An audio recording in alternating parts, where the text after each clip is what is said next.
आपने सभी ने सोम थोड़ा बहुत पढ़ा होगा। सोम के अंदर हम पढ़ते हैं, अगर सपोज मान लीजिए कोई एक मटेरियल है, होमोजीनियस, आइसोट्रोपिक, प्रिज्मेटिक, जिसका यंग मॉड्यूलस है ई, कितना है,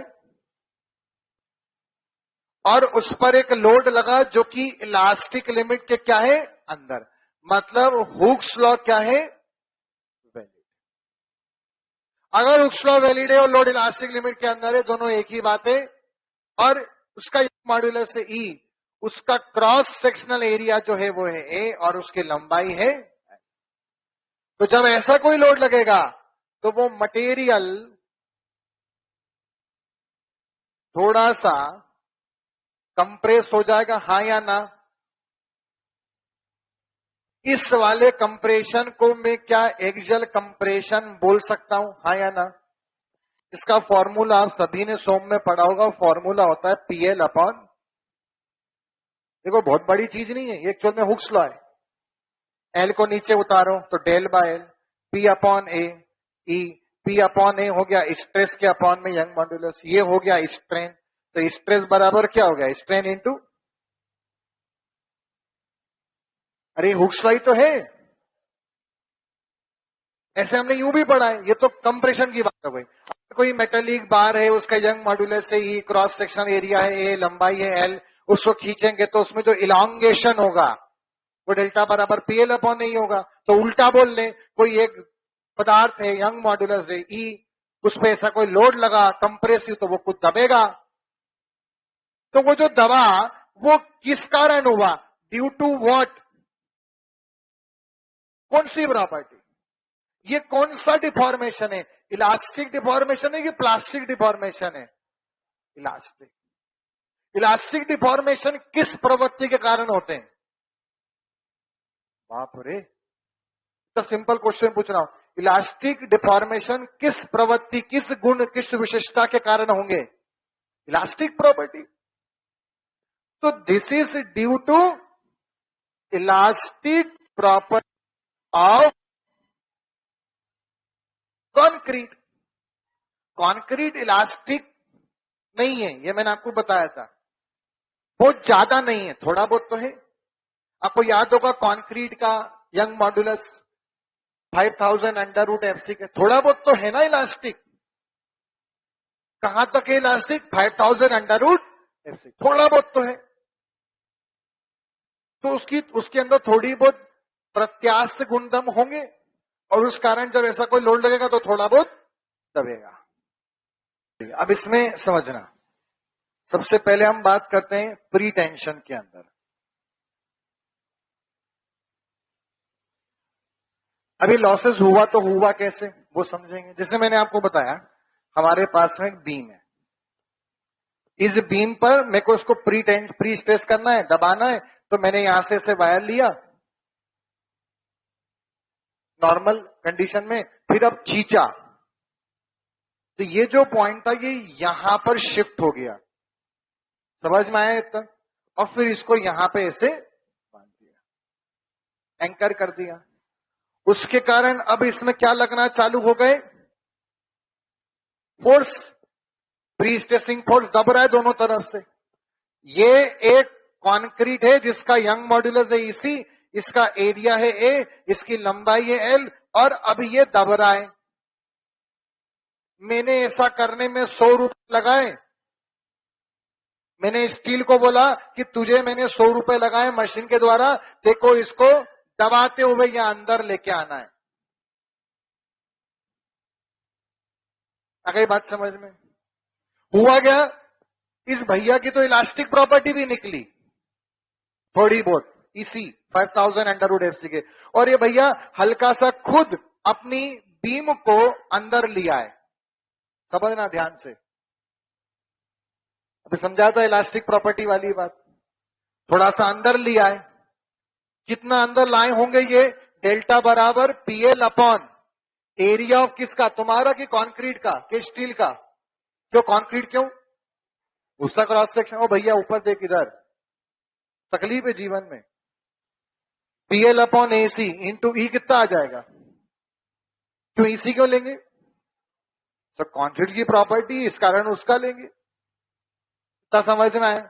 अब अगर मान लो बीम खुद इतनी आ गई अंदर, तो मेरा वायर तो अब यहां से इतना लूज हो चुका होगा और अब उसको फाइनली यहां एंकर करना पड़ेगा। ऐसे इमेजिन करो, करना पड़ेगा कि नहीं करना पड़ेगा? तो अब तो मेरा गुस्सा इतनी काम आ पाए ना, नुकसान हुआ कि नहीं, हाँ या ना? आ गई बात समझ में? इसको बोलते हैं losses due to elastic shortening of concrete, मतलब ड्यू टू इलास्टिक प्रॉपर्टी। करें डिराइव, स्टार्ट करें डिराइव करना। लॉस समझ में आया है?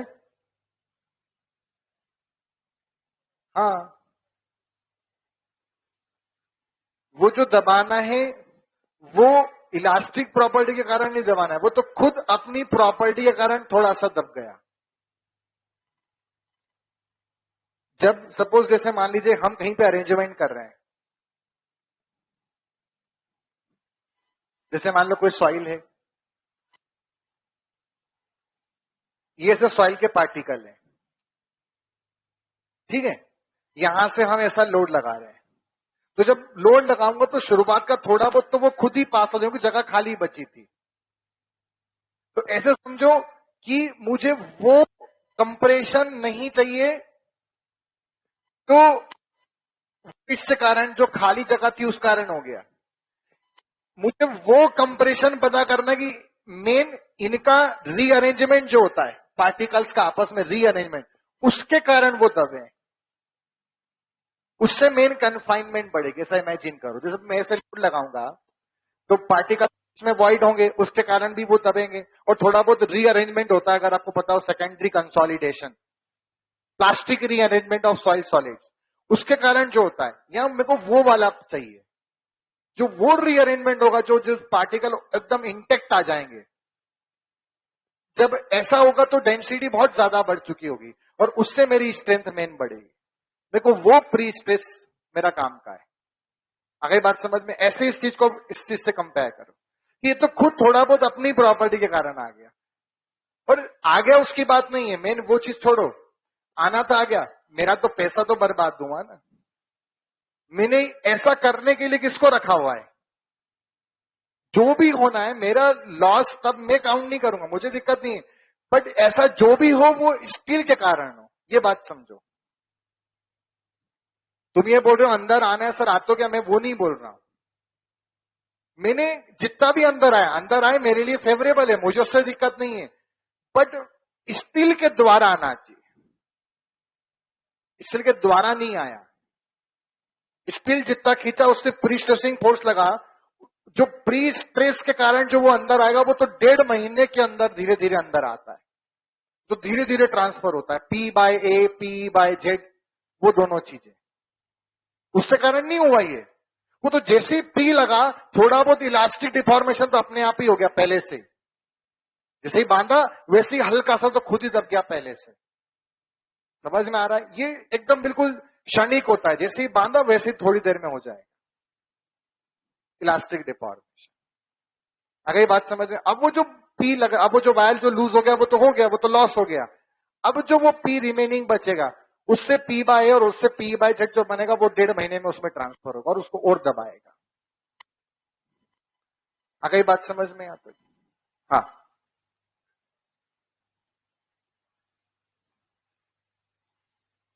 जल्दी का मतलब इतना भी जल्दी नहीं, 1.5 महीने के तुलना में ये जो लॉस होगा ये 1 दिन के अंदर होगा, बट चूंकि प्रॉपर्टी के कारण है।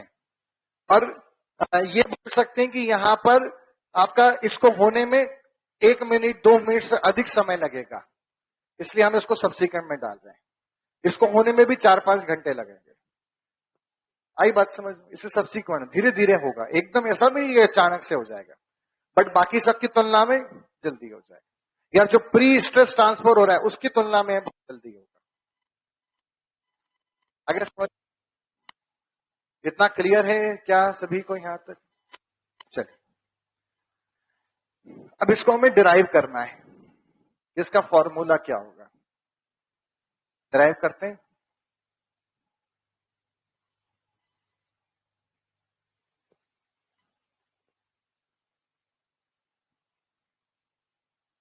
एक कंक्रीट बीम है, यहां पर हमने ये ऐसे वायर लगाया, ये ऐसे खींचा, यहां से ऐसा प्री स्ट्रेसिंग फोर्स लग रहा है, इसका एरिया है AC, लंबाई है L और यंग मॉड्यूलस है EC।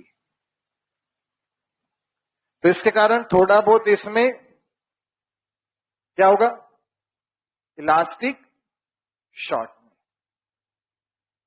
वो कितना होगा, P AC EC। तो स्ट्रेन का नुकसान कितना हो गया लोहे में, यही बताया था ना, लोहा लूज हो गया ना थोड़ा सा, वायर जो खींचा था। तो स्ट्रेन लॉस ऑफ वायर, जितना ये इतना आ गया इधर, डिवाइड बाय ओरिजिनल लेंथ, तो वो कितना हो गया, PL AC EC और L से L। इतना समझ में आया। लॉस तो किसमें हो रहा है, वायर को जो खींचा था उसमें थोड़ा बहुत वो लूज हो गया। क्लियर है यहां तक। अगला, अब मुझे प्री स्ट्रेस का लॉस निकालना है इन वायर, तो वो कितना होगा, स्ट्रेन लॉस इनटू किसका यंग मॉड्यूलस, लिख मत, पहले समझ ले, किसका यंग मॉड्यूलस। देखिए कितना हो गया, P ये अपॉन में area upon EC into ES। आपको पता है अपॉन EC अपन कुछ पढ़ चुके हैं पहले क्या, हाँ, और P मतलब फोर्स, फोर्स अपॉन एरिया क्या होता है, स्ट्रेस, इसको बोल दिया FC, stress in concrete, stress in into M। तो उसका फॉर्मूला हो गया MFC, क्या हो गया KFC, क्या हो गया फॉर्मूला MFC। ये फॉर्मूला SSC जी ने पिछले के पिछली बार पूछा था। Loss due to elastic shortening of concrete का 4 ऑप्शन दिए थे, सही आंसर था modular into stress in concrete. आ गई बात समझ में यहां तक।